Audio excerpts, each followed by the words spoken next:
You may be seated. What a beautiful morning it is. It's my pleasure to welcome you here on this beautiful morning and welcome all of our faculty, staff, students, and guests here at the Jefferson Center and to those viewing the ceremony over live stream. We gather today in this historic venue, as is our tradition, to celebrate the commencement ceremony of our 10th graduating class, the class of 2023 from the Virginia Tech Carilion School of Medicine. A medical student does not make it to this day alone. There are many others supporting, encouraging, and guiding them in this journey: parents, grandparents, and siblings, spouses, partners, and children, extended family and friends, fellow students, alumni, and many others. Thanks to each of you for helping shape these students into the thoughtful, curious, and humanistic positions we will soon officially approve. Also attending today are faculty, physicians, educators, scientists, healthcare professionals, and patients whom each have contributed and patients who have each contributed to the education of our students. Through your efforts, each student is now poised to continue their training and to become the practicing physicians you would choose for yourself or your family, the kind you would be proud to call my doctor. So students, before we continue with our program, I would ask you to stand and join me in thanking everyone here who has made this day possible for you.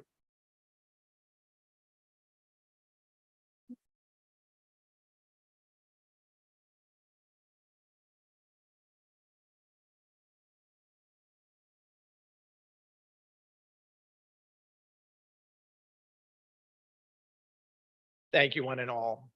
I'm pleased to welcome several special guests who are joining us this morning in person: Virginia Tech President Tim Sands and Dr. Laura Sands, the founding Dean of Virginia Tech Carilion School of Medicine, Dr. Cinda Johnson and Dr. Bruce Johnson, Carilion Clinic's Executive Vice President and Chief Financial Officer, and a loyal Hokie, Don Hollowell, as well as Chief Medical Officer Dan Harrington in his interim role after having served as Vice Dean of the Medical School, and Joyce Waugh, who recently retired after serving over 2 decades as president and CEO of the Roanoke Regional Chamber of Commerce, of course, during that period, seeing everything that's been happening here at VTC.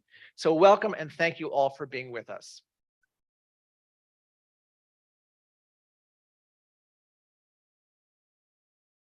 In lieu of Executive Vice Provost Don Taylor being unable to join us, we're very, very grateful that our Provost and Executive Vice President of Virginia Tech, Dr. Cheryl Clark, is with us this morning on short notice. As a veterinarian, clinical pharmacologist, teacher, and researcher, Provost Clark understands the many facets of medical education that make our curriculum and our graduates unique among medical schools nationally. We're grateful that he is here today to share this special occasion with us. Please join me in welcoming Provost Cyril Clark.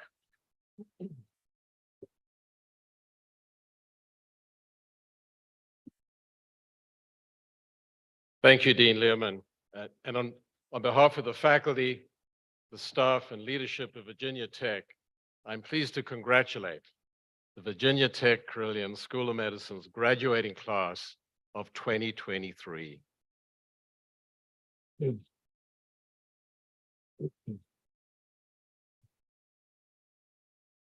As a Chief Academic Officer at Virginia Tech, I have the responsibility of advancing the tripartite mission of our land-grant university, a mission committed to education, research, and service. The MD degree program that you have completed successfully exemplifies how best to accomplish this mission in a student-centered, evidence-based manner, and one that demonstrates our university's motto, ut prosim, that I may serve.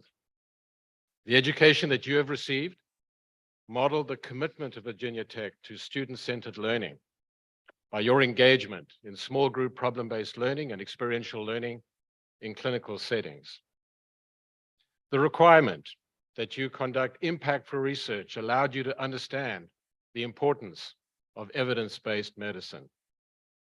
And your participation in interprofessional healthcare delivery teams helped to prepare you for a lifetime of dedicated service.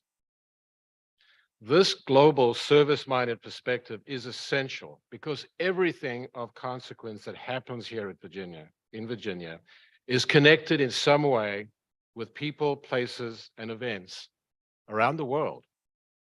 As physicians, researchers, academicians, and servant leaders, your success and commitment to improving the human condition will depend on your ability to connect across borders and fields of study and work collaboratively in other meaningful ways with others. Each of you has the opportunity, and I would say the responsibility, to use your talents and experiences to impact others positively, to advance the welfare of people through your service to patients in the medical profession.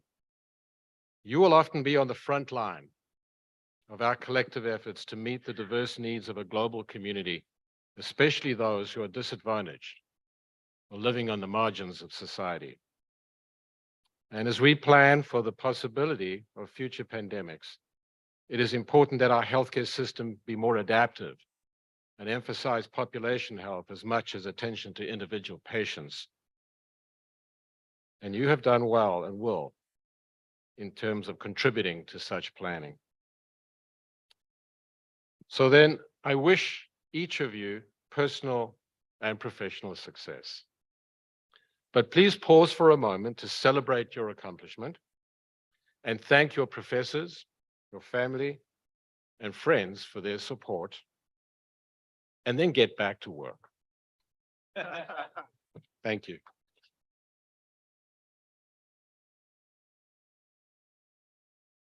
Thank you very much, Provost Clark. Very much appreciate your comments.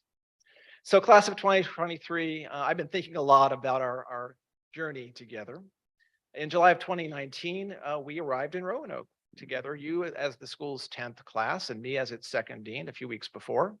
And as I welcome you to the Virginia Tech Carilion School of Medicine, we all felt excitement, anticipation, a sense of adventure for the years to come. But we did not imagine that a global pandemic would emerge 8 months later and dominate the next 3 years of our personal and professional lives.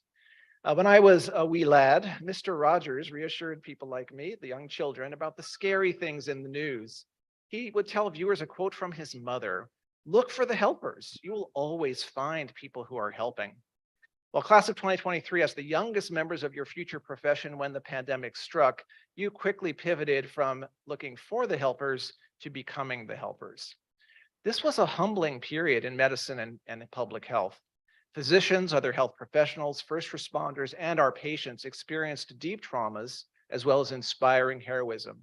We did not at first completely understand what was necessary to prevent transmission, severe disease, and death. We did not have effective treatments or vaccinations. Chronic health disparities were exposed and exacerbated as the COVID fatality statistics increased. We worked falteringly to establish trust with the public, including the minoritized groups in our community most in need of prevention and care. In the early months of the pandemic, you pitched in and helped where you could rather than retreat into immobilization and fear. You drew strength from the healthcare heroes and education leaders who guided and mentored you. You also helped us move from shock to action following the killings of George Floyd, Ahmaud Arbery, and Breonna Taylor by law enforcement officers in 2020. Your words and deeds shone a light, raised awareness, drove accountability, and motivated action. With your help and a task force of more than 100 faculty, staff, residents, and students, we generated a list of needed improvements and a roadmap for completing them on our journey toward anti-racist ideals. And thank you for that. Class of 2023, the last 4 years have indeed been unique in challenging ways. However, as I reflect on the journey you've traveled, this class has done amazing work, and your historic success in the residency match during a year of increased competition nationwide, I have no doubt that you will go forth as our ambassadors and make us very, very proud. You will bring your A game with curiosity, compassion, humility, and a zeal for excellence. Your humanism will keep you centered on the needs of your patients as you offer yourselves fully to help and to heal. Your standards will be high, so treat your patients just as you would expect your family to be treated. And you will bring something special, a tolerance for uncertainty forged during your pandemic education at VTC.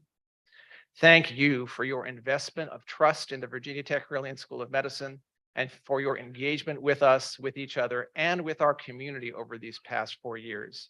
We're very, very proud of you. We look forward to keeping in touch and celebrating your many, many successes in the future years to come. But now it's your turn to give the audience a student perspective of the class. First from the class president, Sahana Nazir, and then from two students who have been selected by their classmates for this honor, Mr. Shashank Somasundaram and Ms. Luma Adbunamer. Sahana.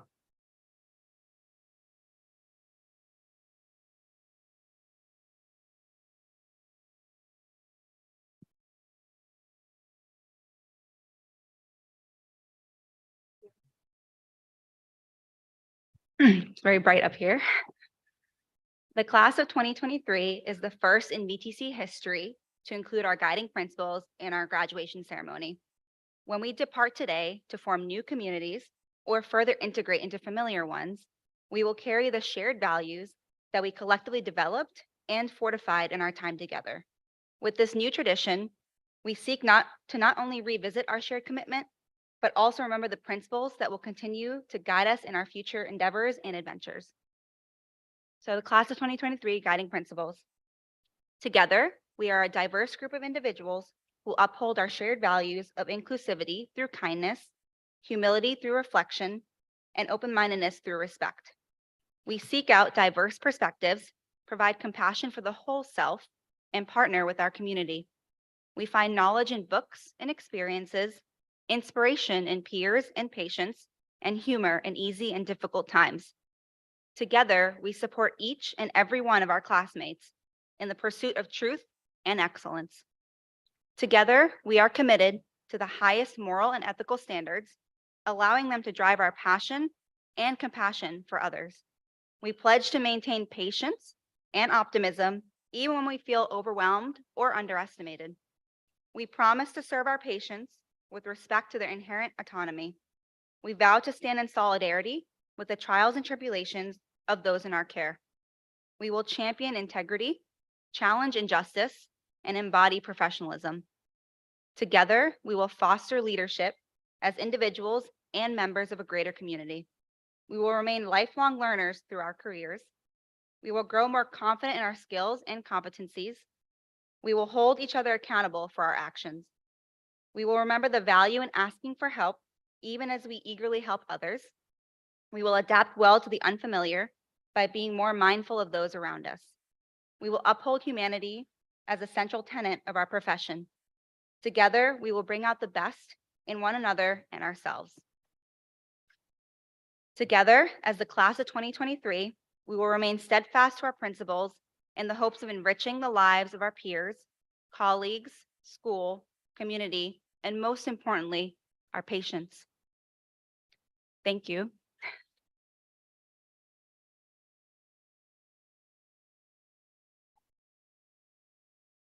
So now it is my absolute pleasure to introduce our first student speaker from the class of 2023. He is someone who I look up to, and not just because of how tall he is. His generosity of spirit, empathetic ear, and compassionate nature not only make him a wonderful and incredible peer, but also an immensely lovable friend. As he always does for each of us, let us now give him a warm welcome. Shashank Somasundaram.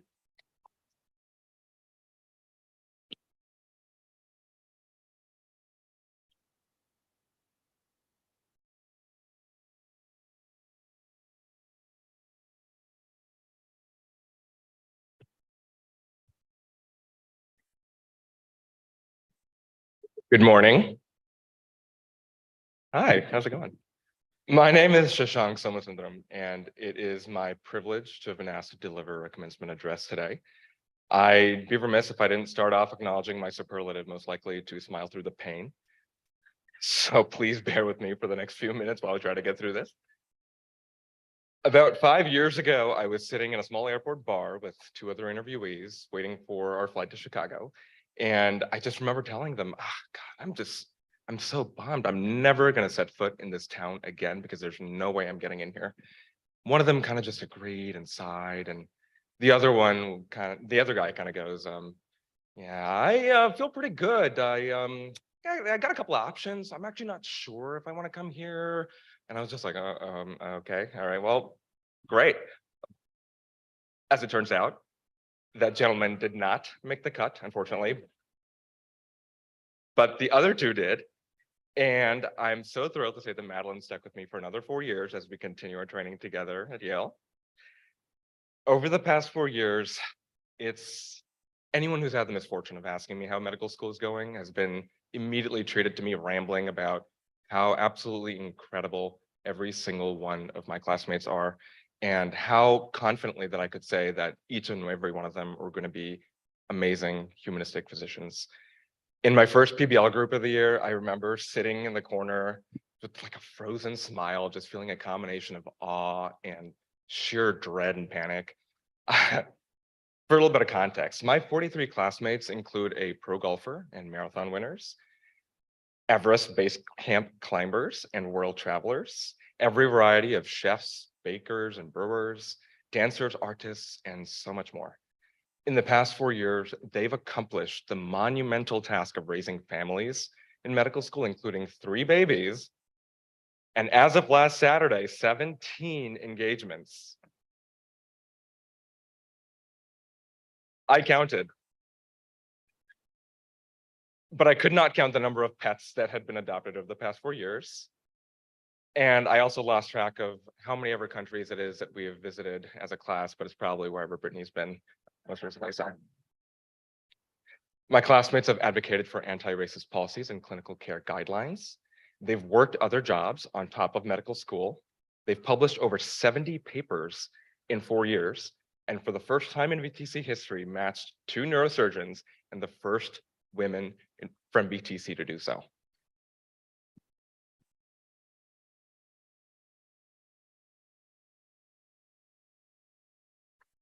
Medicine engulfs every aspect of our lives, and we've learned to find joy in the brief moments amidst the chaos and the stress, finding ways to maintain a zest for life, whether it was making road trips out of short weekends or puppy play dates, doing hikes, visiting breweries. Some of my personal favorite memories are of our board game nights on Saturdays, our elegant end of block parties at the Elm Street Boys' house, first year, and feasting on the Taza buffet high on formaldehyde after anatomy every week. Also, trying to find the bird's beak on ultrasound 2 hours before the final at like 4 in the morning. Still haven't found it. And lastly, of course, napping in the library with my crew in between step studying. I've had long conversations with every one of you. With Abra, it always turns out to be in like a parking lot or a parking garage, but I mean, with every one of you, talking about our fears, unsure of whether we belonged, worried about not being enough, scared of what's to happen next, about our hopes and our dreams for our futures and our careers. The joy of running into any one of you in the cafeteria overnight, both sleep deprived and over-caffeinated. And every single one of these conversations helped ground me through the most exhilarating of days and the darkest of nights. I could not have done this without you. I am so deeply grateful to each and every one of you for striving to be better and for constantly motivating me to be better and to just keep going, even if it felt that I absolutely can't. We aren't through the tunnel yet, but the light at the end is shining brighter and brighter every day.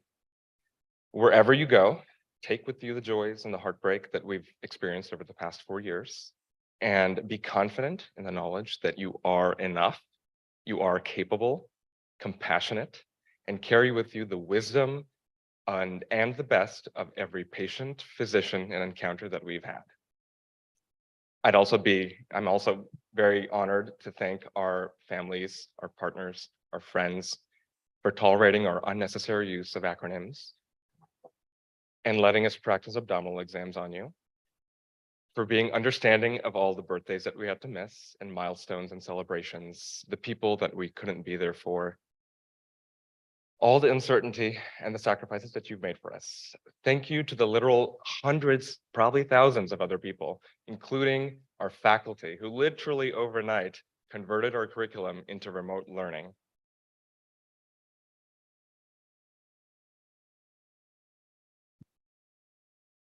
The amazing staff who'd always wait around with us until 7 p.m. waiting for us to finish our OSCEs. And of course, our knight in shining armor, Dr. Aubrey Knight.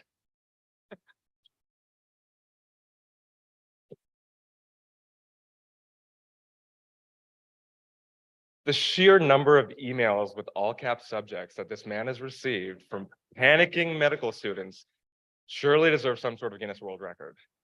Thank you for being our trusted advisor, for inviting us into your home within a month of knowing us, and for showing us kindness when we could not show ourselves. And lastly, thank you to VTC for constantly showing us that we truly were more than our numbers and test scores, that what truly mattered were our passions that brought us to medical school, and for constantly creating opportunities for us to learn, grow, and lead into the positions that we are today, or we will be today. Class of 2023, congratulations on your achievements. It's been an honor and my privilege to train alongside you, and I am just so excited to see what you'll do next. Thank you.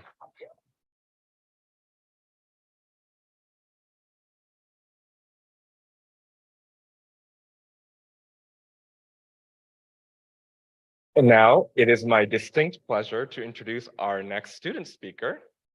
She is a biomedical engineer and an innovator.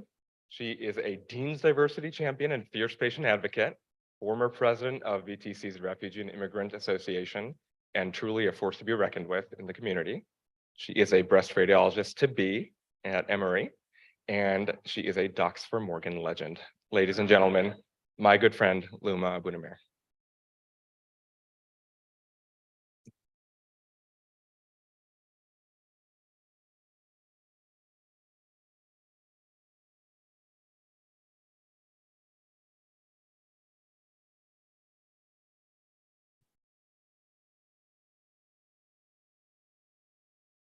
Thank you, Shashank. Hello, everyone. My name is Luma Abunimir. Marhaba to my family in Palestine watching today. I'm so proud and thankful to be celebrating this milestone achievement with the best class I could have imagined. I'm so grateful for my family, my partner, classmates, and friends, as the last 4 years have shaped me irrefutably. To have the chance to speak to my class and those who you hold dear is both exciting and humbling. My classmate and dear friend, Macy Marcucci, was also voted to speak today, so these are both of our words. Our class bonded quickly and easily, as one does when thrown into a new and incomparable experience. We are a group of intensely passionate odds and ends from all over the country who made Roanoke, Virginia home upon receiving that fateful acceptance call from VTCSOM. We are bound by endless hours at the library, in PBL rooms, and in group fitness classes. This bond was accelerated by the seemingly mundane moments in our lives that we may have taken for granted at the time, but would continue to fill our cups through our most challenging days. Deliriously eating takeout at 3 a.m. in the surgical lounge would get us through losing patients with whom we built connections. Watching the World Cup together after rounds at the hospital would give us that energy to finish that one last block of practice questions after our shifts. Sending each other the very important BuzzFeed quizzes during finals to determine which dog breed we each were reminded us that silliness is just as important as the serious. My class was called the Resilient One. We completed our training while not only the healthcare system, but the world went through an upheaval that had not been seen in our lifetime or the lifetime of our educators. I'm so proud of the things we've learned through all of this, not only about medicine, the human body and its inner workings, but about how to support our colleagues, how to care for ourselves, and how to act ethically. I look on in awe of my classmates who have started campaigns that changed policies at Carilion, who switched careers to follow their passions, who forged paths as the first doctors in their families, and who are racial, ethnic, and gender minorities in their chosen specialties. In getting here, my class endured personal loss and grief. Feelings of insecurity with questions swirling in our minds, such as, am I doing any of this right? In reflecting upon this moment, I was struck by how I felt that I had so much to share, but so little to say. It is really difficult to verbalize, but I wish I could bottle up this feeling of our bond and share it with all of our guests here this morning, for you all to understand how we leaned on each other to get through these doubts and challenges. For me, building and nurturing these new and old relationships will be a source of strength as a resident. I want to remember that I'm not the only one unsure of myself, that the medical student next to me is feeling the exact same way, just as we have the past 4 years.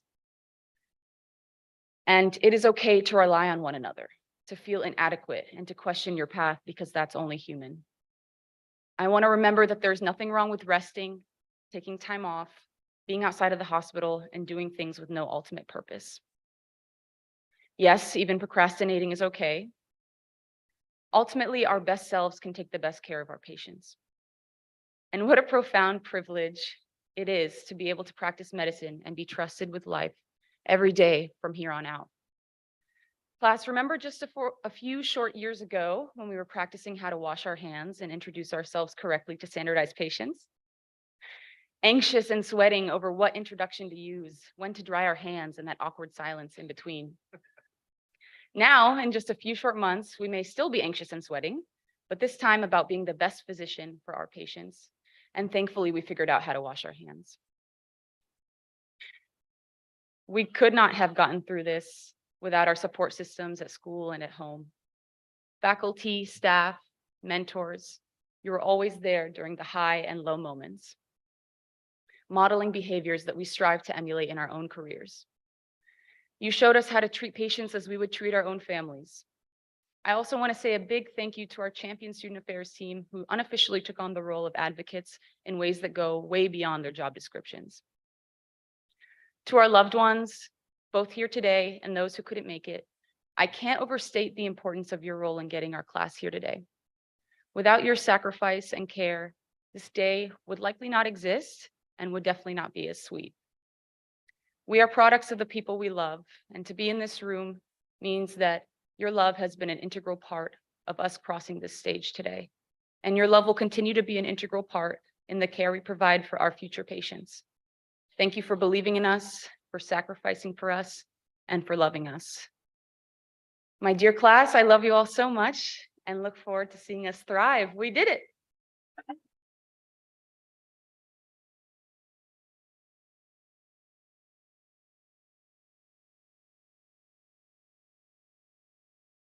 Now I have the distinct honor of introducing Dr. Vidya Prameshwar. Dr. Prameshwar, I could have spent the entirety of this speech introducing you. We know Dr. P, as many of us lovingly call her, as the clerkship director of our pediatric rotations. She's also the an associate professor in pediatrics and now the vice chair for the Department of Pediatrics. She was selected by our class to be our graduation speaker, which underlines how highly we all think of her. Her impact on our time here at VTCSOM is indelible. Dr. Prameshwar is a true embodiment of her award of Dean's Diversity Champion. She is a tireless advocate for patients and students, an academic leader within her field, and an awe-inspiring clinician in service of our community. It is my pleasure to introduce my role model and friend, Dr. Vidya Prameshwar.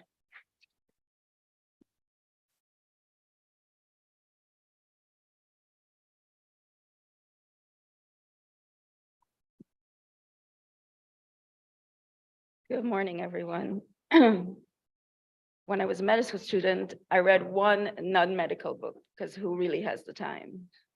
It was The Prophet by Khalil Gibran, in which he was asked to speak on different topics. And he was asked to speak on the role of teachers. And he wrote, "The teacher who walks in the shadows among his followers gives not of his wisdom, but rather of his faith and his lovingness. For if he is indeed wise, he does not bid you to enter the house of his wisdom, but rather leads you to the threshold of your own mind." I think about this in my role as a teacher. On the day-to-day, we are here to give didactics and impart little bits of skill and nuggets of wisdom. But on the bigger picture, on the grand scheme of things, our role is simply to be your guides, your mentors, and your supporters, as you, the future physicians, grow and develop not just your skills, but your identities personally and professionally that is unique to you. I encourage you to take two words with you as you move along: authenticity and advocacy. Be authentic to your individual values, your culture, your interest, and your history, and use these core values to define individual you to guide your future as advocates for your patients. For advocacy, I always use the simplest definition of the word, which means to support, to help. How do you, authentic individual you, show up for your patients in the future? In this moment, in that situation, in this department, and in the communities that you will become part of as you sadly leave us very soon. Please remember that many of the things we think of as weaknesses, vulnerabilities, deficiencies, because many times they are a little bit different from the norm, when reframed and looked at in the right context, are actually your strengths and your superpowers, unique and individual to you. You are never here to be the next Dr. X, Y, or P. You are here to be the next Dr. U.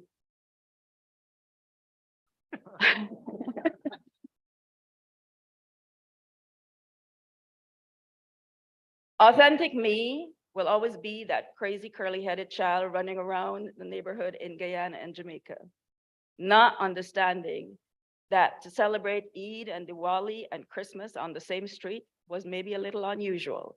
Bollywood on one side and Bob Marley on the other was just the norm. But even as a child, you recognize differences. You look to the house on the right, the largest house in the neighborhood.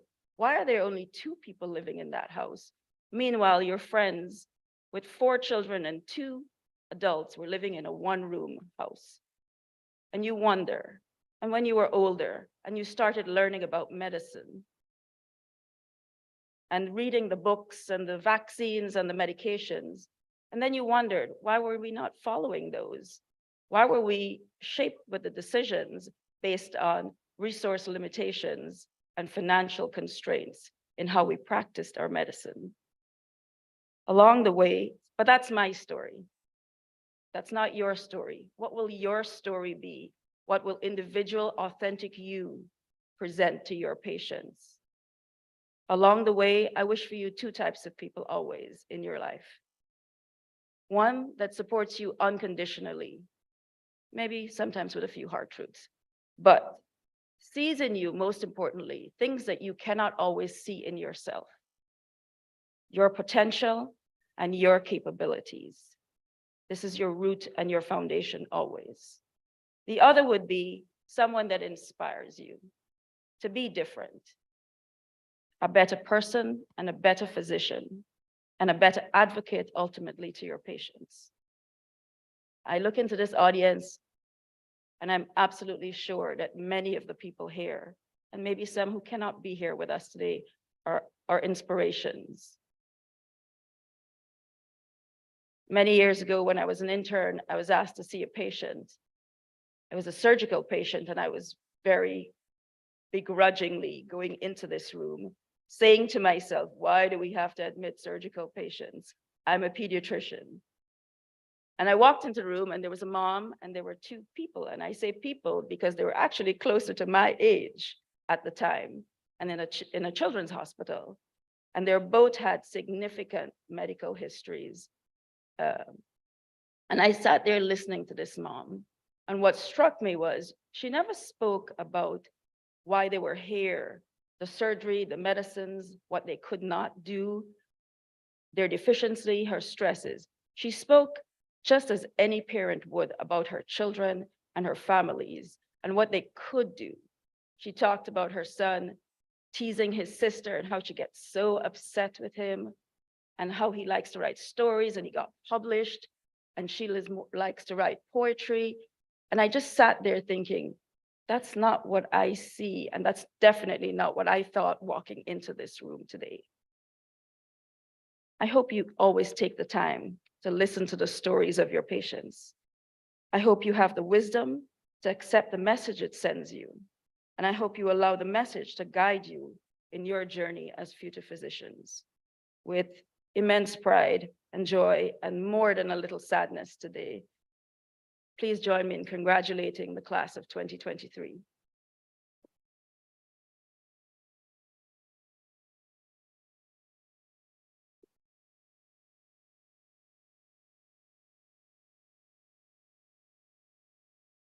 Thank you, Dr. Parmeshwar. We have a tradition of inviting one of our alumni to speak during commencement. We're so proud of our alumni, and having one speak to these newly graduating physicians will give each a perspective on what their next few years will be like. In July, only 2 months away, these graduates will begin their journey as residents to prepare for the specialty they chose over the course of the next 3 to 7 years. We've selected Dr. Matt Joy, a graduate of the charter class of 2014, for this honor. We thought it fitting that at this, the 10th commencement, we would have a member of the charter class. Matt is a graduate of the University of Southern California.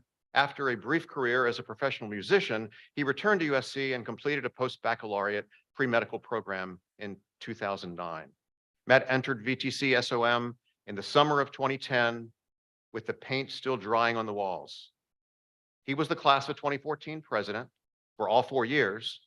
Because there were no upper class persons, he was the student government president for 4 years. Matt was indispensable in our initial LCME visits, and he suffered through a new dean of student affairs who knew very little about undergraduate medical education. After medical school, Matt, ever the trailblazer, Matt matched into the Carilion Clinic plastic surgery residency as its initial trainee. After completing that residency, Matt did a 1-year reconstructive microsurgery fellowship at the University of Pennsylvania prior to rejoining the faculty at VTCSOM. Matt is a recipient of the Humanism and Excellence in Teaching Award, the Department of Surgery Resident Research Award. He's a member of the Gold Humanism Honor Society and the Alpha Omega Alpha Medical Honor Society. He is an assistant professor at VTCSOM.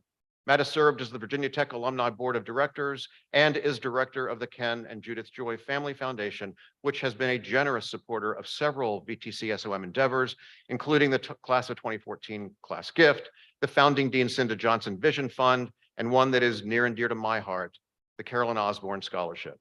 I'm thrilled to welcome Dr. Matt Joy.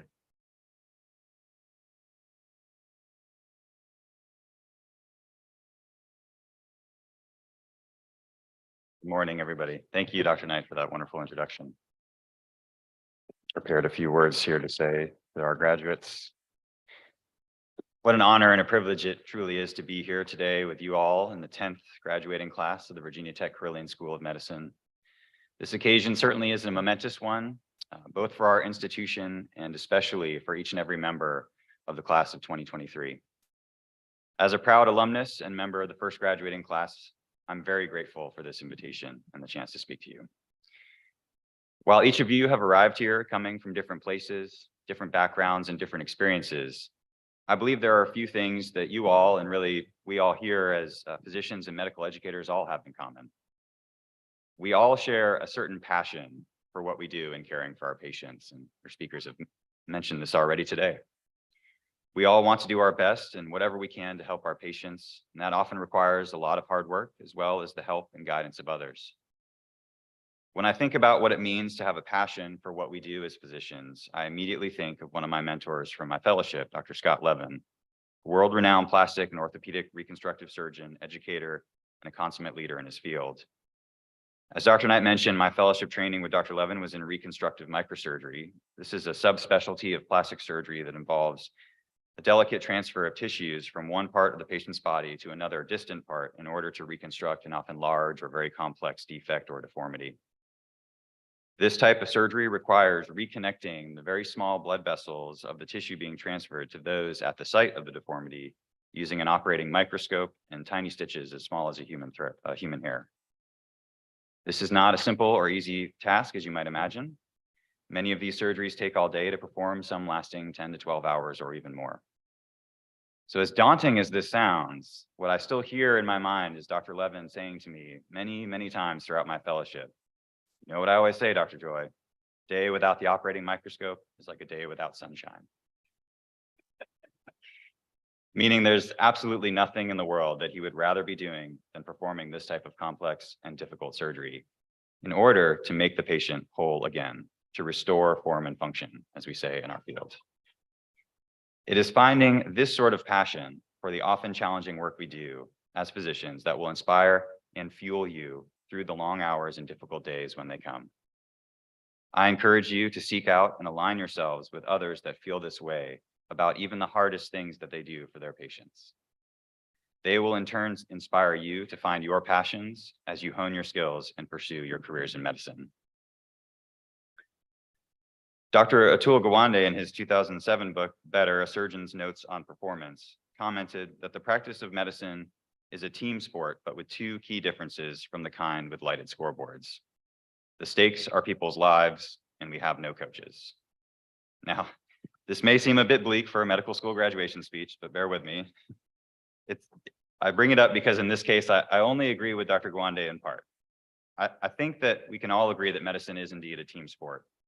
The importance of teamwork in delivering safe and effective medical care has truly been highlighted by the trials and tribulations of the last 3 years. And yes, there are many times when the stakes are high, but the good news for you all lies in the first part of the statement.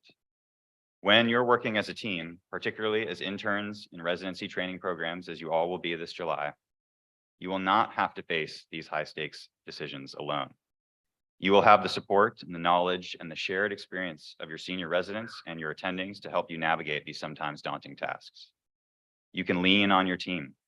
Take full advantage of their experience and their knowledge. Don't be afraid to ask questions. Ask how someone else would approach that particular case or that challenge. Self-directed learning is fundamental and essential through your training and your future careers in medicine, but learning directly from those that have gone before you is certainly one of the most valuable aspects of residency training. Of all the things I've learned through medical school, residency, fellowship, and my early years in practice, the most valuable by far and the ones that have stuck with me the most are the pearls of wisdom passed on to me from my closest colleagues and mentors. This brings me to the last part of Dr. Gawande's statement. The idea that in medicine we don't have coaches, specifically someone who would observe how we care for our patients and give us feedback on how to do that better. Now, to be fair, he, in this case, was referring to doctors in his situation, that is, those working as established attending physicians. But nevertheless, the good news for you all today is that the statement does not apply in your scenario. You are here now because of the teaching, training, and coaching that you have received over the past 4 or more years, and now you are ready for the next level of your training, where you will find your new coaches, teachers, and mentors. Your co-residents, chiefs, and attendings will be your new coaches. Each of these coaches will have different experiences and knowledge to impart. Take full advantage of these coaches throughout your training.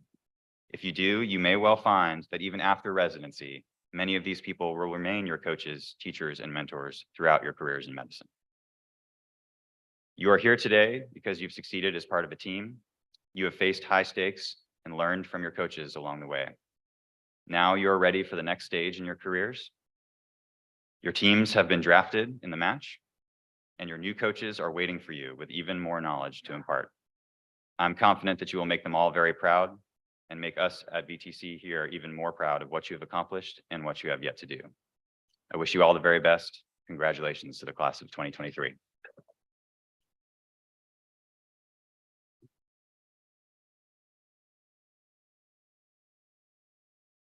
Well, thank you, Matt Joy and Dr. Parmeshwar, and also to our student speakers, Luma Shashank and Sahana. It is now my great honor to introduce our keynote speaker, Dr. Danny Avula. Dr. Avula is a public health physician specializing in pediatrics and preventive medicine. After graduating from the University of Virginia, he spent a couple of years teaching in high school, and then he went on to earn his medical degree from Virginia Commonwealth University. I have to stop there for a minute and say, well, okay, Dr. Avula, we didn't exist back then, but I'd like to think if we did exist, we would have competed successfully to have you come to the Virginia Tech Carilion School of Medicine. Dr. Avula completed his residencies at VCU and Johns Hopkins, where he also earned a Master's of Public Health degree. He's a pediatric hospitalist and an affiliate faculty member at VCU, where he's a preceptor for graduate and medical students. Dr. Avula served for nearly 13 years as the health director of the Richmond City and Henrico County Health Departments. In 2013, he was appointed to the State Board of Social Services by Governor Terry McAuliffe, where he served as board chair from 2017 to 19. Then in 2021, he was appointed to lead the Commonwealth of Virginia's unprecedented COVID-19 vaccination effort by Governor Ralph Northam. In February 2022, Dr. Avula was appointed to his current post as Commissioner of the Virginia Department of Social Services by Governor Glenn Youngkin. Dr. Avula's time outside of work is devoted to life with his wife, 5 children, and their community. He lives in Richmond's Church Hill neighborhood, a community including people of different races, cultures, and income levels. Members of the community describe Dr. Avula as a magnetic and inspirational leader with a deep passion for community renewal, justice, and equity. There are few physicians with the expertise to apply both a social service and public health lens to evaluate and reduce the impact of social determinants on health disparities. Dr. Avula's work in this space as a thought leader has been featured nationally by the Centers for Disease Control and Prevention, MSNBC, the New York Times, National Public Radio, and the PBS NewsHour. He can be found on the TED circuit with his TEDx talk titled "Dependence Isn't a Dirty Word," something I think our class would definitely endorse.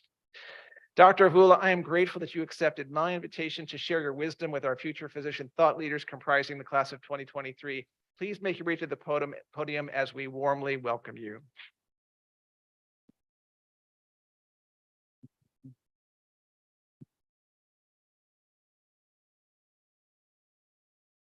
Well, good morning, esteemed faculty, distinguished guests, proud family and members and friends, and most importantly, good morning to you, graduating class of 2023. Congratulations.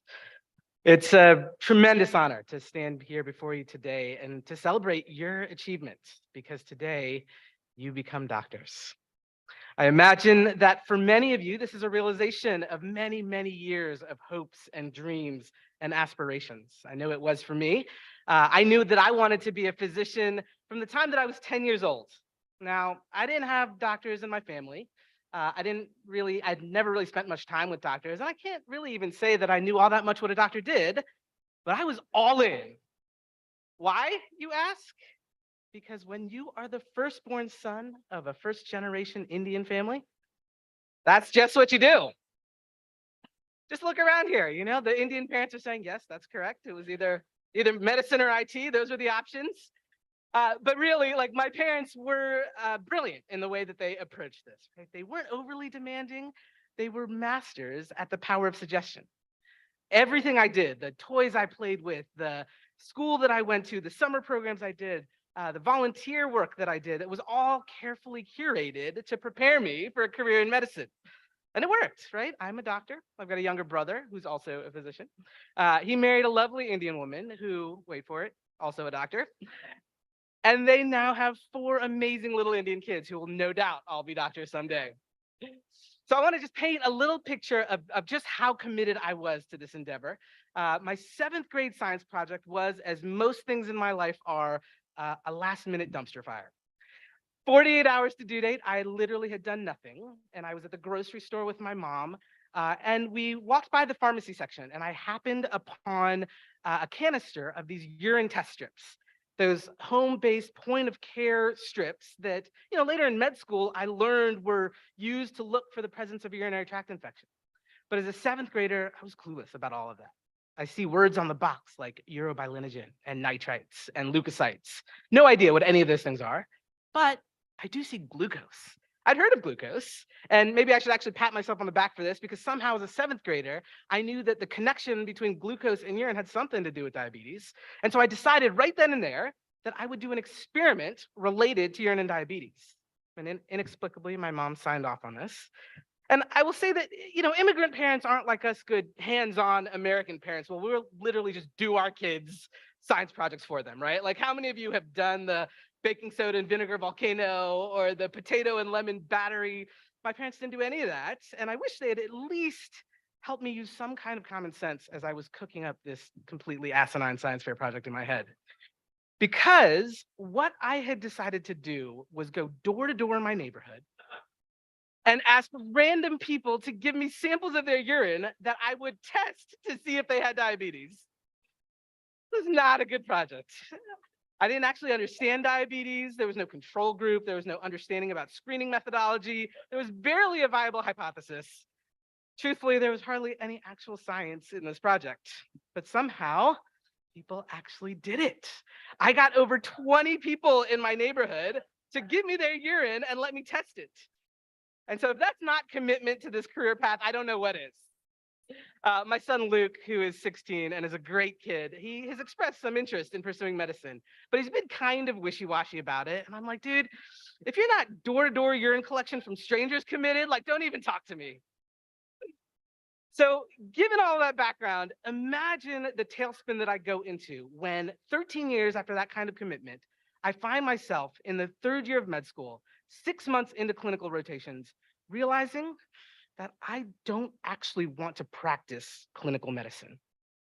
I think this was a combination of realizing I wasn't particularly motivated by the science of medicine, as that science fair project might have told you, but I was also finding that my clinical interactions with patients felt unsatisfying, especially as I was becoming more and more interested in the broader issues of how the history of race and class in this country impacted health. I felt frustrated that I was trying to affect behavior change in a 15-minute office visit without any real knowledge or ability to help my patients deal with the issues that were actually important to them, like having to work multiple jobs to put food on the table, or concerns about their kids' school situation, or broken relationships, or physical safety. And my input as a doctor felt completely irrelevant if I wasn't addressing the wholeness of their situation.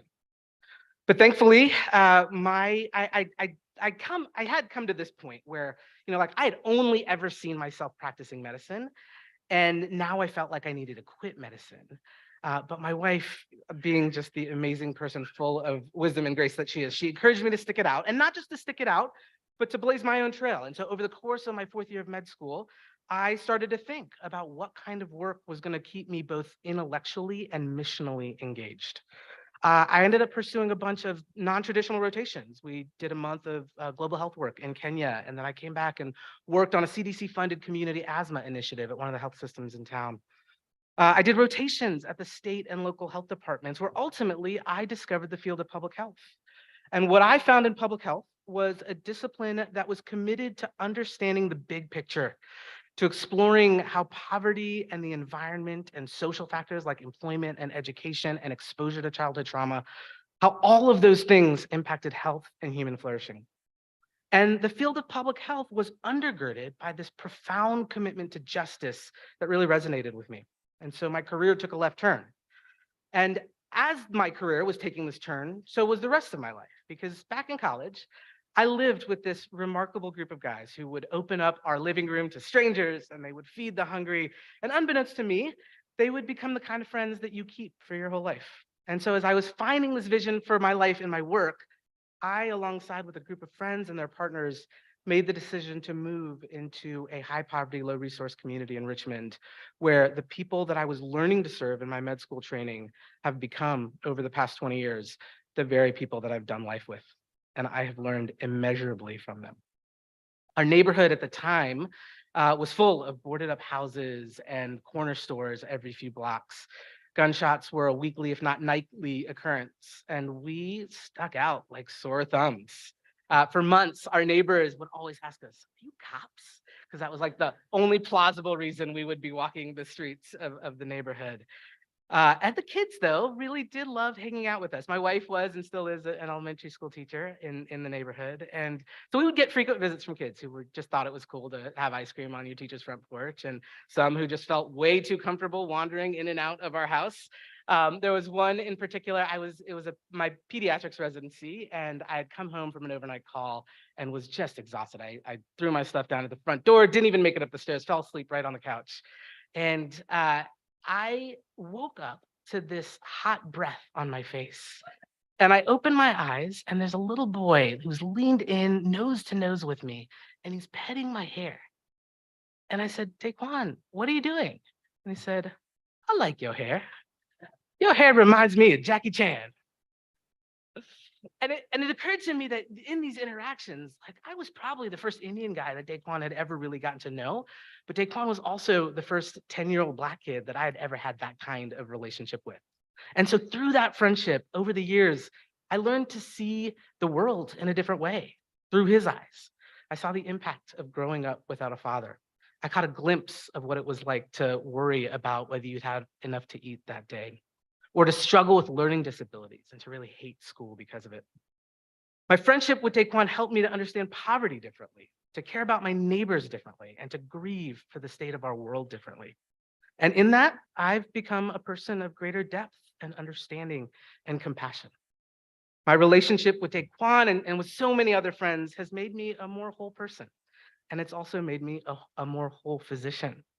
As the city's public health director and now as the state's commissioner of social services, I have a different understanding of the challenges that our poorest residents face because they're my neighbors and my friends, and I've tried to walk alongside them as they navigate these insanely complex benefit eligibility processes, these processes that I, as a physician and as a government official working in these systems, like had trouble figuring out. And ironically, I'm now largely responsible for these systems. I've experienced the deeply entrenched systemic challenges that our public schools face because those are the schools that my kids go to and the school communities that we're a part of.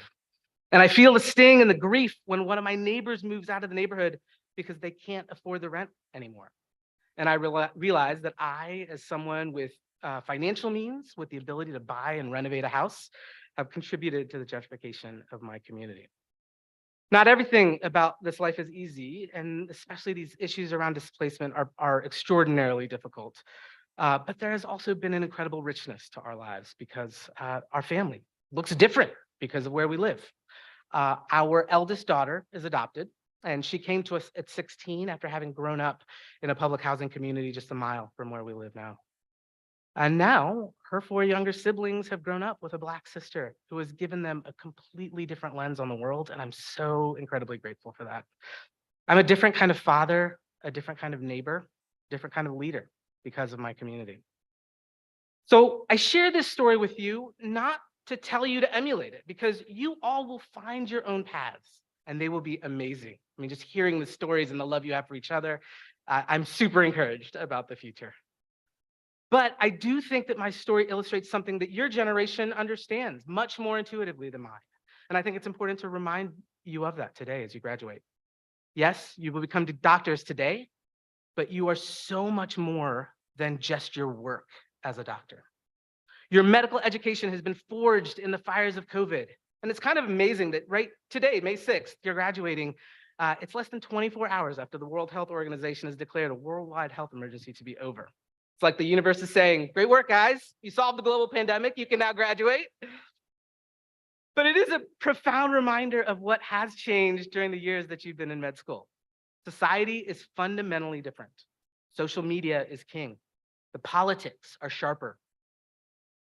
People trust science less. People trust each other less. People's physical and mental well-being are suffering. And as physicians, you all will have a really unique role in healing these wounds. Certainly in the way that you care for your individual patients, perhaps through the research that you lead, by using the voice and the credibility that you've been granted by virtue of the profession to become thought leaders and advocates in your various spheres of influence. I think that one is going to be particularly important in a society that more and more each day is formed by the wisdom of Twitter and TikTok. You'll also have opportunities to contribute to the healing of society outside of your clinical life, your operating room, your lab. Paul Farmer, who's an incredible physician, medical anthropologist, and global public health giant who we lost this past year, has called the practice of medicine an audacious vocation. And I think he's right. It is audacious that we are given a preposterous task. Doctors are called to be scientists and healers, artists and technicians, therapists, strategists, innovators, leaders. Practice of medicine is indeed an audacious vocation. But I would assert that you are not only being called to the practice of medicine, you have the audacious vocation of being human. You will live connected to others, living and serving in relationship with others. Your humanity extends beyond the practice of medicine. It's found in the way that you listen to a colleague that you don't agree with and choose not to demonize them for having different beliefs than you, or in the ways that you try to reduce your carbon footprint to care for the physical world, or through being a present and loving and invested parent to ensure that the next generation has the tools that they need to navigate the world, or in the ways that you commit yourself to the deep work of racial healing and equity in a society that for hundreds of years has seen people of color as less than and still ails from systems and structures that perpetuate this thinking. Our vocation is more than just our work. It is the fullness of who we are. I have no doubt that you all will be truly exceptional physicians. You've spent 4 years with an incredible faculty that have poured into you. You have access to more information than at any other time in history, and the country that has the best medical technology and innovation in the world.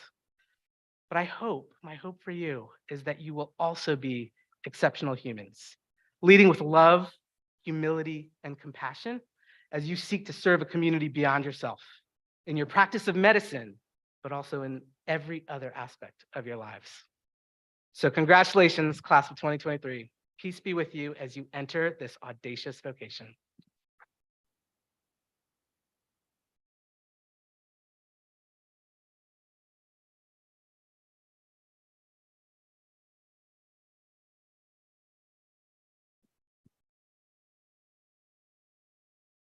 Thank you, Dr. Avula, for those inspiring remarks that challenge not only our graduates, but us as well. Thank you, thank you. So we've heard from representatives of the student body, the faculty, an alumna, and finally, our esteemed keynote speaker. Today's about celebrating the completion of a 4-year journey for our students. So on to what we came here to witness. Would the class of 2023 please rise?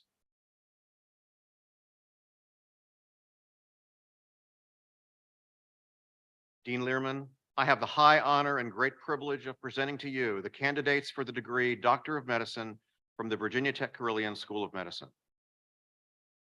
Thank you, Dr. Knight. Upon the recommendation of the faculty of the Virginia Tech Carilion School of Medicine, and by virtue of the authority vested in me, I hereby confer upon each of you the degree of Doctor of Medicine with all rights, powers, and privileges pertaining thereunto.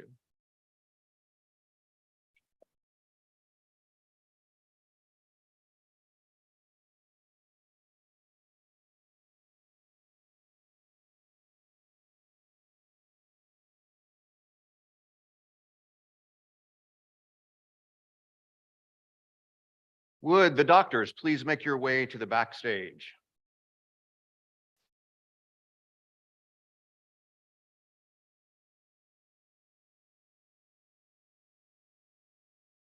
We call these ceremonies commencement for a reason, for graduation marks the end of one thing and the beginning of another. These 40 people are now set to begin their journey as physicians. In the graduation program, you will note the specialty as well as the residency program where our graduates will be training beginning less than 2 months from now.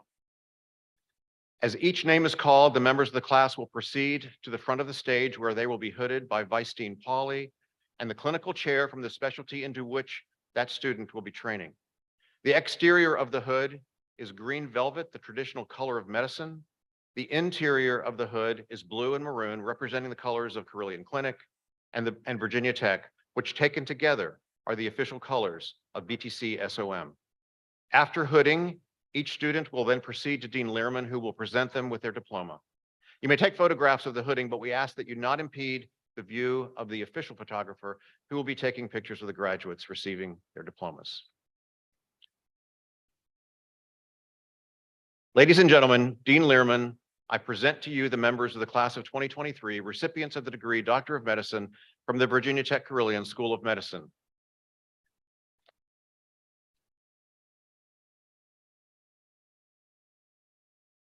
Dr. Luma Nasser Abunimur.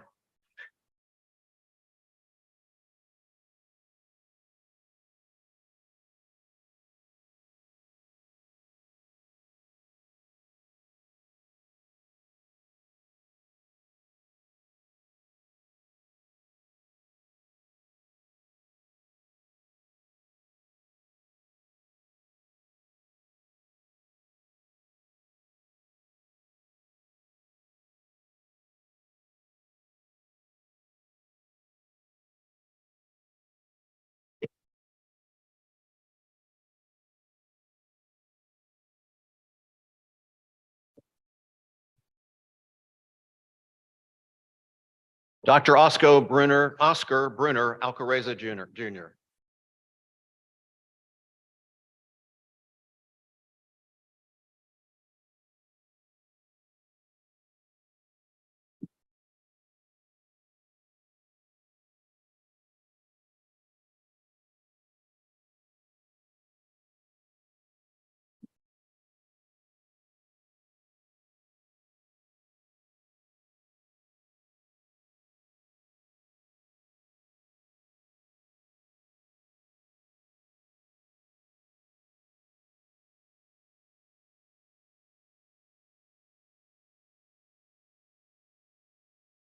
Dr. Anthony Patrick Anzavino.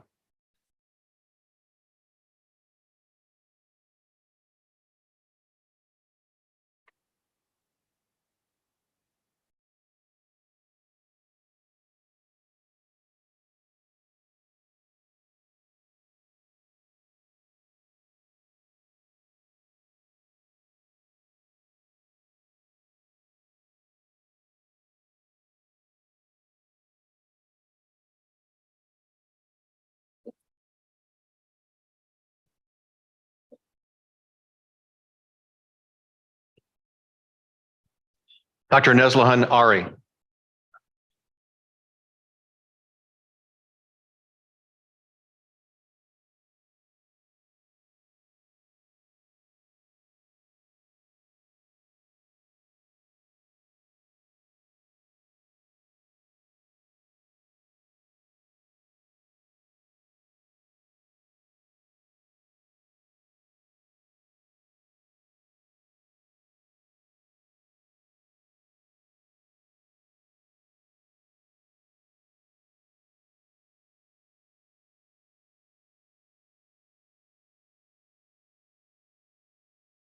Dr. Patrick Charles Barrett.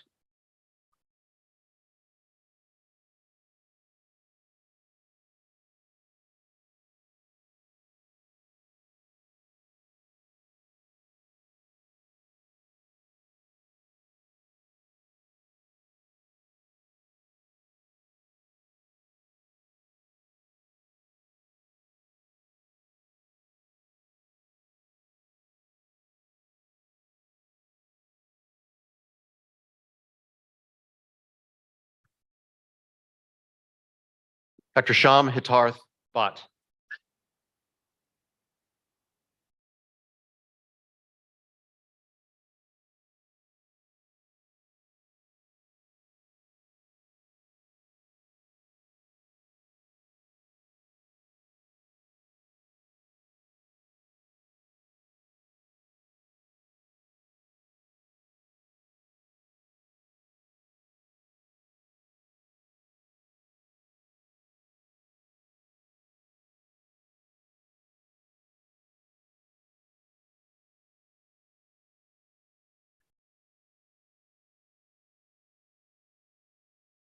Dr. Shauna Elizabeth Bilton.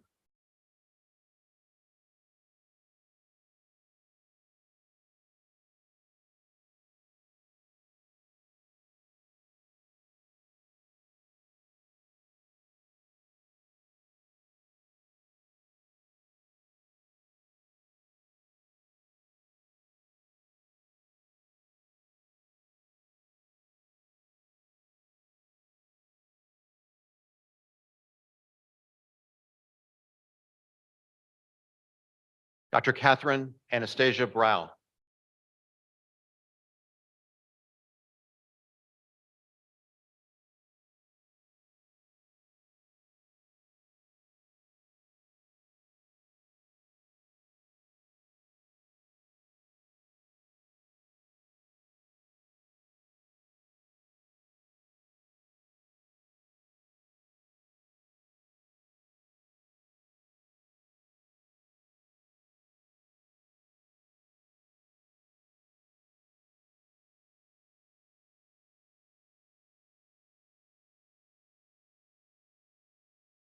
Dr. Anna Catherine Buell.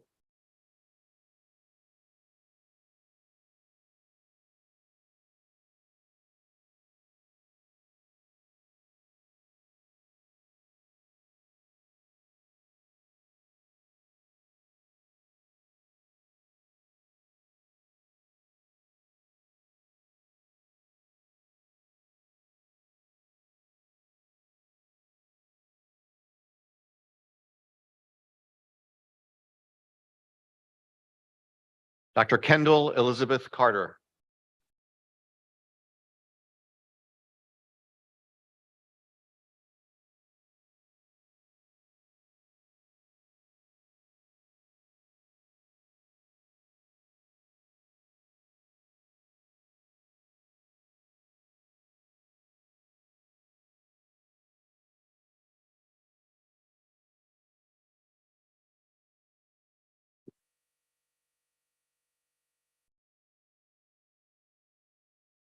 Dr. David Thomas Combs.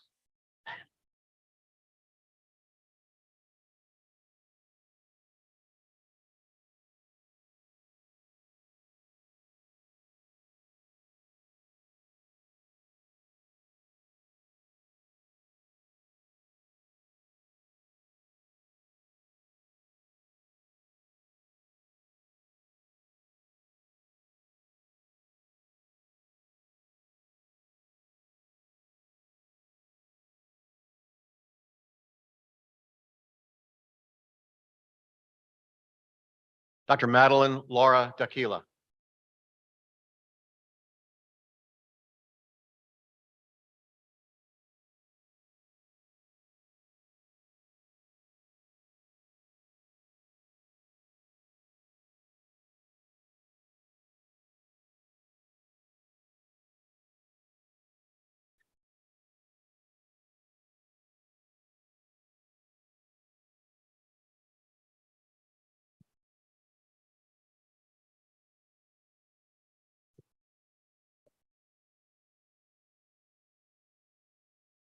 Dr. April C.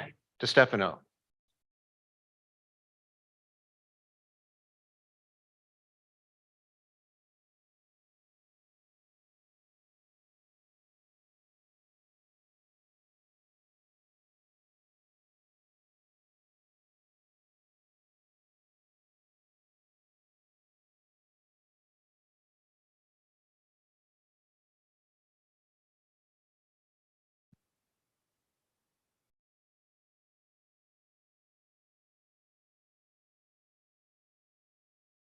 Dr. Alyssa Nicole Dwyer.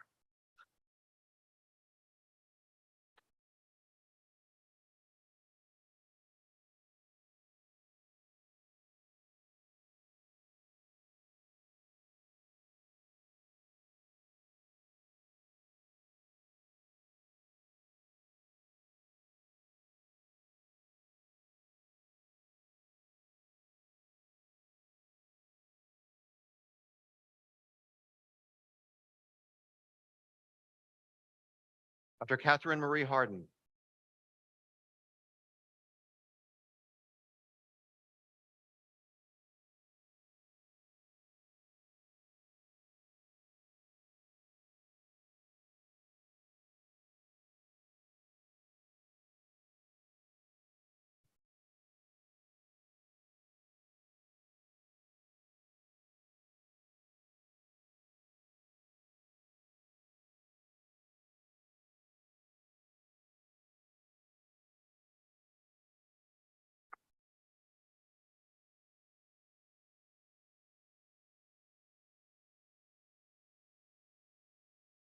Dr. Lauren Heather Hennis.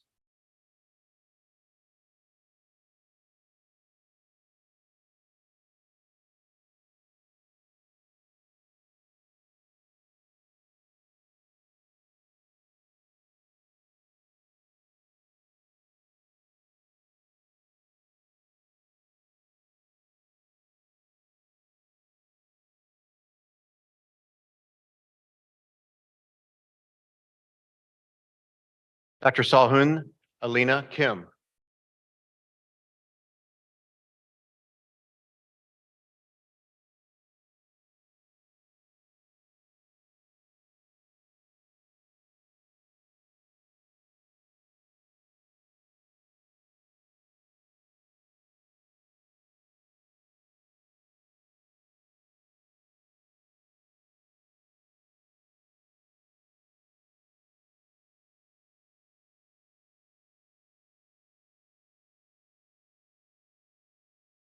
Dr. Camden Emmett Kurtz.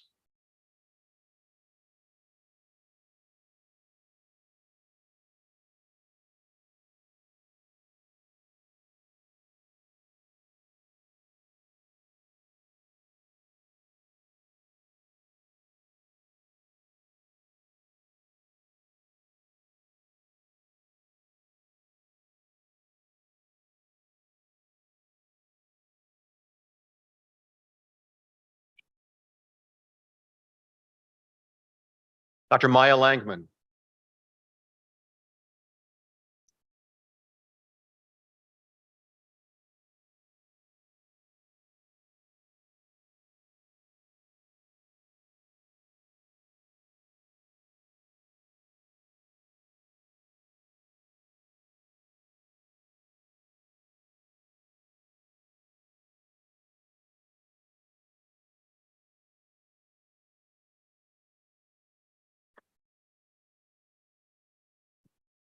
Dr. Mina Han Lee.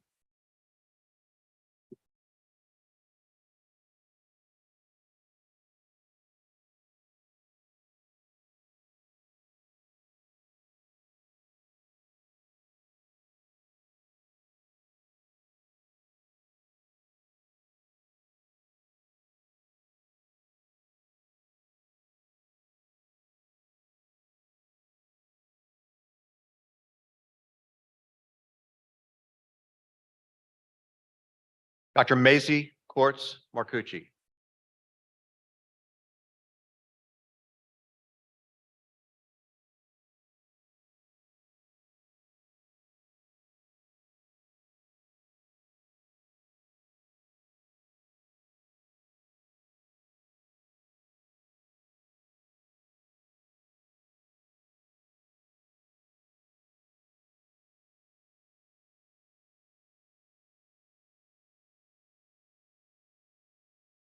Dr. Richard Daniel McLean.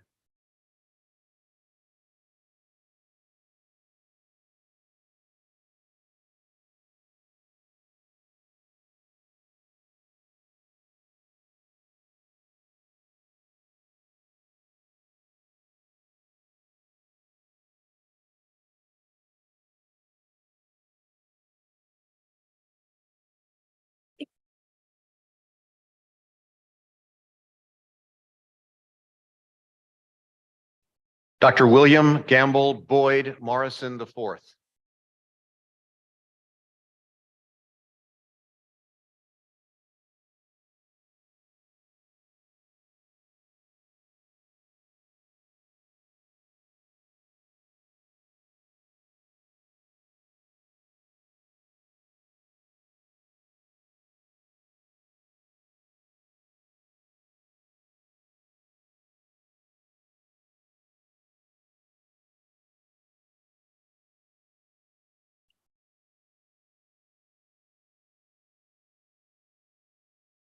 Dr. Sahana Nazir.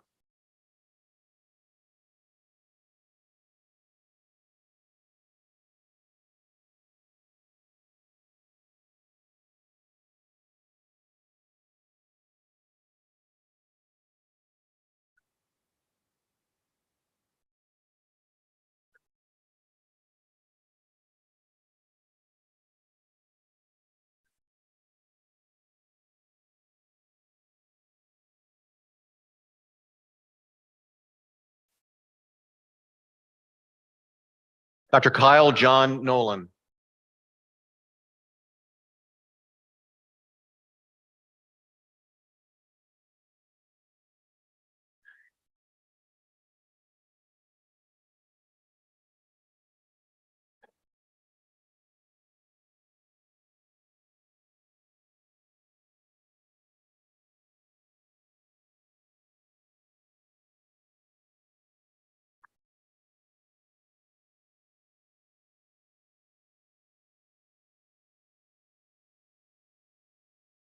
Dr. Kevin Patel.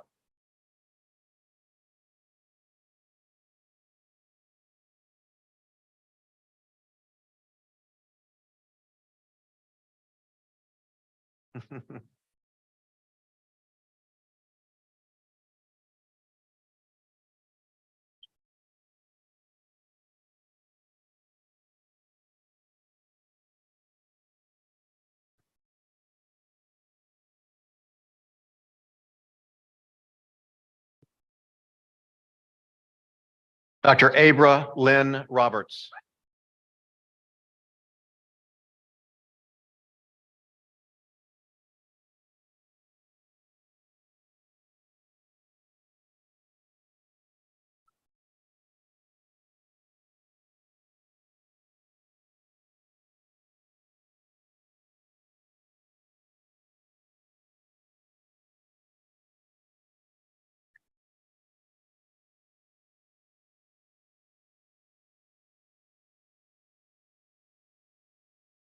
Dr. Rebecca Lee Sayer.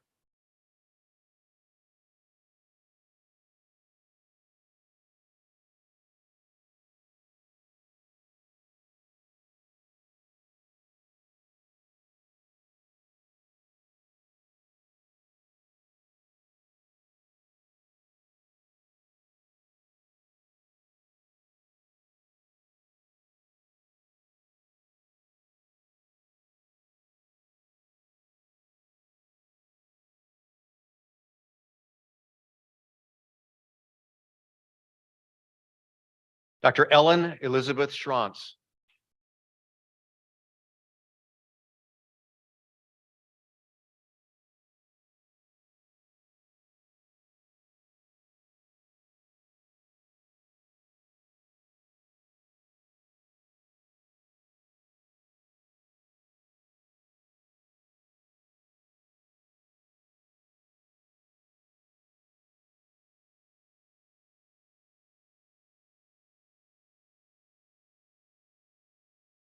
Dr. Shashank Somasundaram.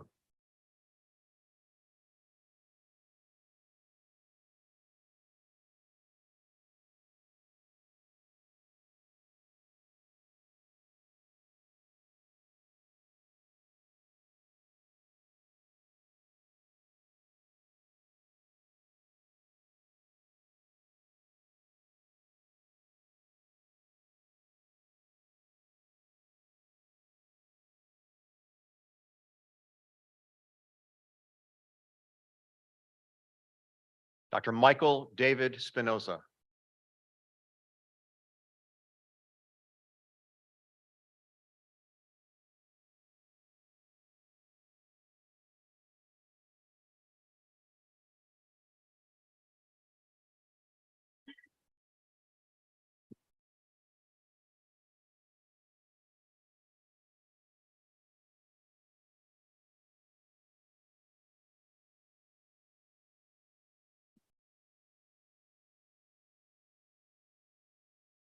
Dr. Brittany Morgan Stopa.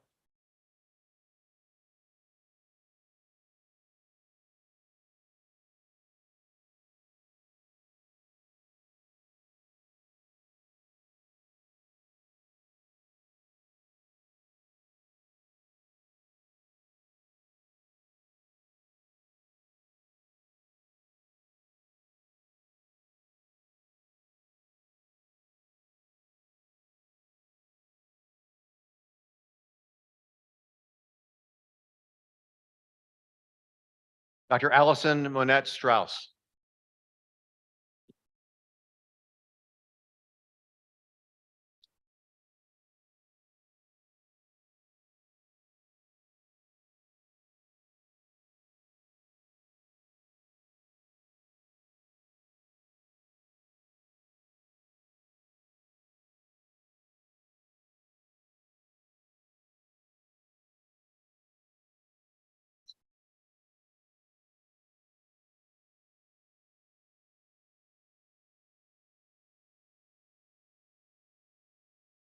Dr. Chukwemeka Nnamdi Uwakaneme.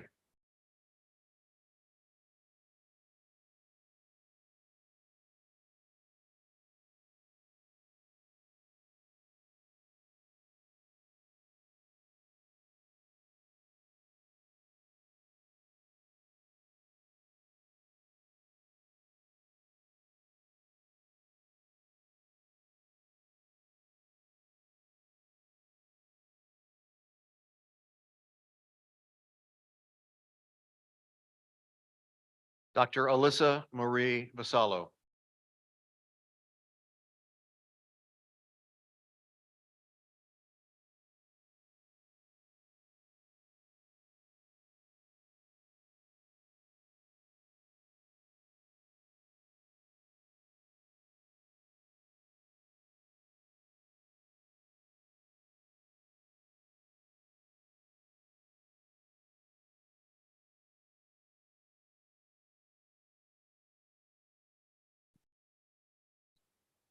Dr. Satya Naranya Venkata Vidula.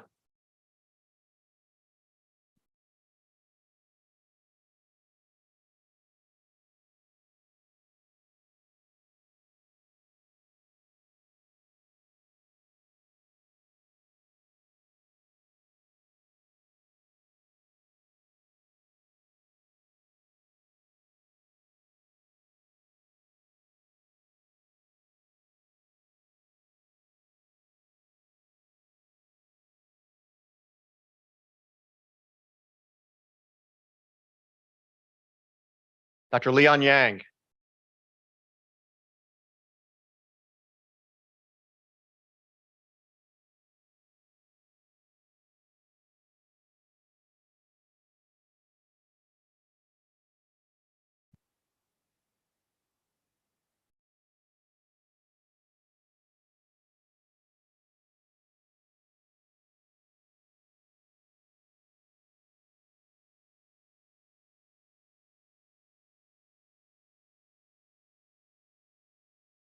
Dr. Sada Fasaya, UCF.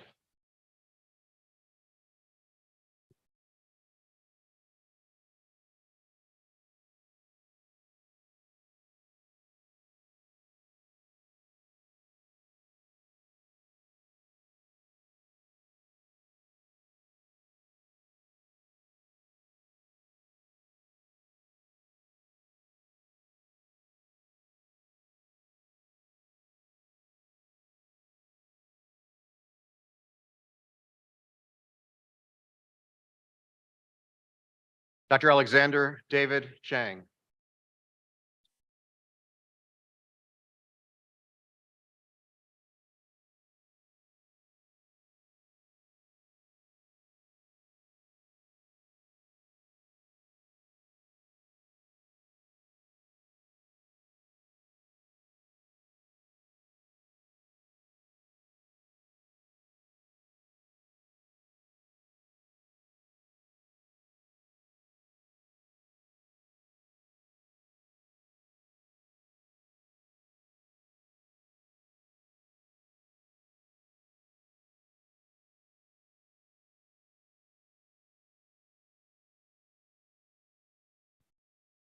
Will the class of 2023 please rise once more and be recognized?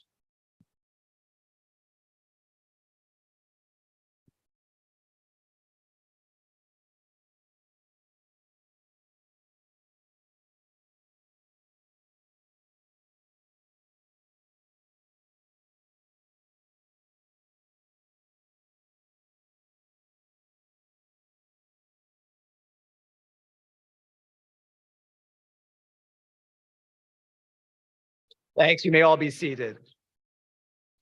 I now invite Dr. Jed Gonzalo, our Senior Associate Dean for Medical Education, to please come forward and lead our new graduates and all physicians present in reciting the Hippocratic Oath. Dr. Gonzalo.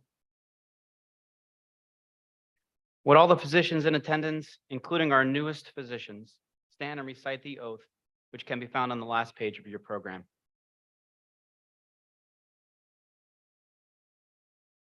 I swear to fulfill, to the best of my ability and judgment, and with the support and encouragement of others, this covenant. I will respect the hard-won scientific gains of those in whose steps I walk, and gladly share such knowledge as is mine with those who are to follow. I will apply for the benefit of my patients all measures appropriate, avoiding those twin traps of treatment and under-treatment. I will practice the art of medicine as well as science, remembering that warmth, sympathy, and understanding may outweigh the use of scalpel or drug. I will not be ashamed to say, I know not, nor will I fail to call in my colleagues when the skills of another are needed. I will remember that I do not care for a patient alone. Rather, I am part of an interprofessional team, all of whom offer their skills to assist with patient care and caring. I will respect the privacy of my patients, for their problems are not disclosed to me that the world may know. Most especially must I tread with care matters of life and death, recognizing this awesome responsibility must be faced with great humility and awareness of my own frailty. I will remember that I do not treat data or disease, but a sick human being whose illness may affect family and economic stability. My responsibility includes these related issues. If I am to care adequately for my patients, I will prevent disease whenever I can, for prevention is preferable to cure. I will remember that I remain a member of society with special obligations to all my fellow human beings, those sound of mind and body, as well as the infirm. If I do not violate this oath, may I enjoy life and or respected while I live and remembered with affection thereafter.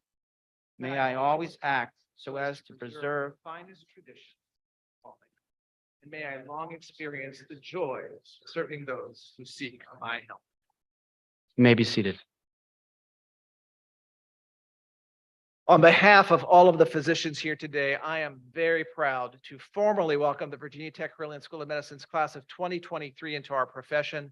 Will the class stand but one last time? Yes, to be recognized. I think we recognize you by now.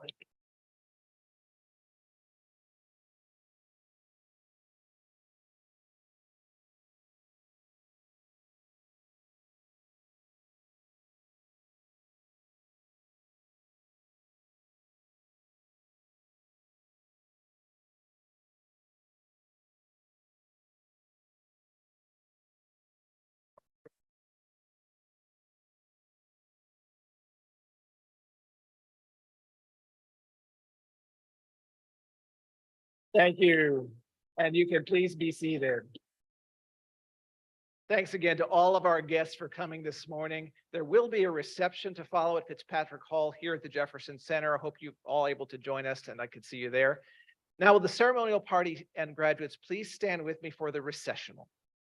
See you over at the hall. Thanks, everyone. Ceremonial party.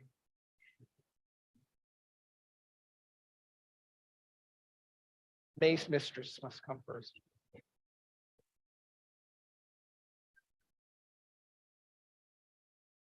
I think wait for the music.